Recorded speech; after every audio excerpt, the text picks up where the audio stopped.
Assalamualaikum warahmatullahi wabarakatuh. Allahumma sholli ala Sayyidina Muhammad wa ala ali Sayyidina Muhammad. Pemirsa yang dirahmati Allah, marilah kita simak ceramah dari Buya Arozi Hashim dengan tema cara agar bisa bertemu Rasulullah.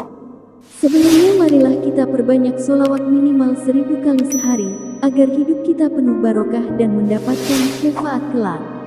Jangan lupa berikan dukungan kepada channel kami dengan memberikan super thanks seikhlasnya. Marilah kita doakan agar Buya Arozi Hashim dan keluarga diberikan kesehatan dan kebahagiaan dunia dan akhirat. Amin ya robbal alamin. Baik, Allahumma sholli ala Sayyidina Muhammad syamsid duha. Ya Allah, sampaikan salam kepada Sayyidina Muhammad. Dialah hakikat dari tajalli Allah pada matahari di waktu duha. Dan duha ada setiap hari, berarti Rasulullah sedekat itu di hati. Jadi mau cari Rasulullah gak usah mimpi, jalani hidup di waktu duha. Baca salawat itu, Allahumma sholli ala Sayyidina Muhammad syamsid duha, dan i'tikadkan, wahai tajalli, wahai zat yang Allah mengenalkan dirinya melalui engkau. Yang mampu ketemu Allah itu cuma Nabi Muhammad SAW. Kita nggak sanggup. Ada di sini yang lebih hebat dari malaikat Jibril. Pak Kiai kan mursyid nih. Maaf Pak Kiai, bisa nggak ngalahin Jibril Pak Kiai? Nggak sanggup. Pak Kiai, kan punya pesantren, bisa ngalahin malaikat Jibril nggak? Gimana Prof berdua? Bisa mengalahkan Jibril? Ada Jibril keponakan saya. Wah itu kalah ulat dia. Belum tahu kalau nanti umurnya sebesar Prof, mungkin Prof D3. Sayyidina Jibril yang lebih tua secara jisim nur, tubuh nurnya, ternyata masih kalah nur dengan sang nur. Jadi ketika dulu kata beliaunya ada orang mengatakan, kenapa engkau bilang Rasulullah nurun ala nur, nur berlapis nur, nur di atas nur? Ini nggak boleh, ini bid'ah. Ternyata orang itu kurang paham. Ketika nur Jibril tidak sambut menembus Sidratul Muntaha, sedangkan nurul Mustafa, cahaya baginda, menembus dengan mudah, membahana. Tahukah engkau makom sang baginda sallallahu alaihi. Dan nur itu sampai hari ini yang membuat matahari masih terang. Kalau nur ini tidak ada, maka tidak ada matahari itu di waktu duha. Maka kalimat sholawat ini muncul dari pemahaman bab tajalli. Tapi jangan engkau katakan matahari itu Muhammad. Jangan kau katakan waktu duha ini Muhammad. Bukan, itu gak elok. Itu su'ul adab. Ini bahasa zawqiyah yang kemudian oleh ahli bahasa disebut balaghah.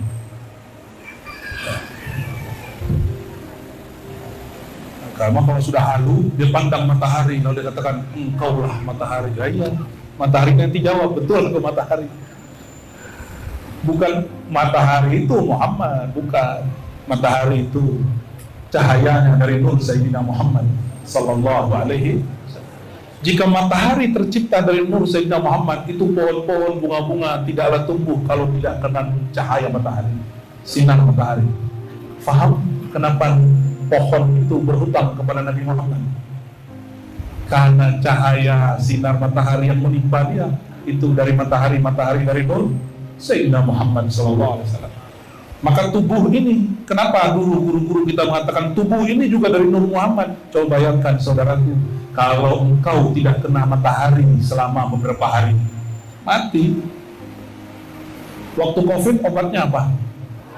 Matahari. Saya baru paham, guru saya ngomong, kau kalau sakit kembalikan dirimu ke Nur Muhammad. Oh, Nur Muhammad ini ada waktu-waktunya.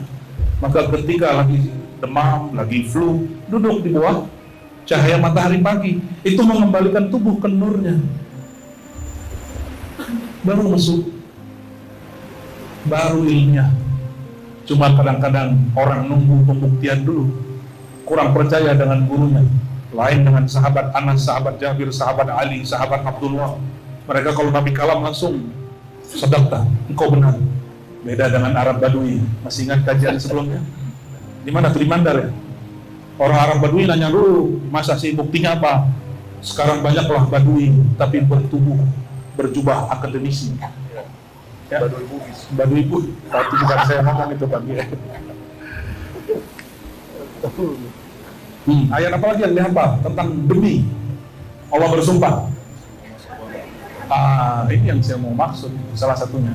Wa nafsil, ada lagi kata nafs yang Allah sumpahkan. Ya, wa nafsil wa ma, dan demi jiwa. Wa ma sawwaha, dan apa yang Allah sempurnakan pada jiwa. Jiwa itulah yang Allah cipta. Inni khaliqun basharan min tin. Dan jiwa yang paling sempurna jiwa siapa? Jiwa Nabi Muhammad. Maka disebut al-insan al-kamil. Karena jiwa kita belum sempurna, maka mesti jiwa yang sempurna itu. Wa nafsihi wa ma sawwa, demi jiwa dan apa yang telah Allah sempurnakan pada jiwa. Nah, kalau tidak mempertahankan kesempurnaan itu, maka terjadilah, maka Allah mengilhami, fa'alhamaha, ya, alhamaha, Allah alhama. Alhama itu sama dengan allama. Allah memberitahu, mengajarkan, ini loh yang baik, yang itu buruk. Tapi orang salah paham, dikira Allah lah yang mengilhamkan pelaku jahat, Allah yang mengilhamkan pelaku baik. Ini keliru menerjemah. Fa'alhamaha, Allah memberitahu si jiwa. Allah berkalam kepada hakikat jiwa. Maka tubuh ini disebut nafs. Tapi ada an-nafs az-zati, jiwa yang sejati, itulah ar-ruh. Yang mati berpisah, kullu nafsin dha'iqatul maut. Demi ya jiwa yang tadi disempurnakan, itu jiwa juga akan mati. Ya, kullu nafsin, tapi an-nafs az-zati tidak mati. Kalau makan, yang ngerasain makan lidah atau jiwa? Hah? Coba makan, minum, sakit kepala, sakit kaki, itu yang merasakan siapa? Itu sawwaha, sawwahu bizzauq. Allah sempurnakan dengan rasa. Jadi sawwaha, Allah sempurnakan dengan rasa. Itulah yang kemudian kalau orang kedokteran menyebutnya saraf apa, itu semua cabang dari itu. Saya tanya juga sama Pak Dokter ahli saraf, saraf itu di mana Pak Dokter? Dia bingung juga dia. Cuma dia bilang ini titik-titiknya di sini. Kita cuma tunjukkan di mana bentuk saraf itu, bingung juga. Ahli jantung saya tanya, Dok, yang tubuh ini darahnya kan gerak dari jantung. Terus yang gerakin jantung apa? Dia cari-cari bahasa Inggrisnya. Oh, yang menggerakkan jantung namanya apa kata dia tuh? Coba tanya dokter jantung, saya lupa istilahnya. Ya, motorik. Saya tanya motorik itu mana? Bingung lagi. Motorik itu cuma istilah. Mana barangnya? Itulah wa nafsiu wa ma. Itu yang Allah gaibkan. Itulah diri kita yang sejati. Kesejatian itu kalau orang faham dengan apa dia sempurna.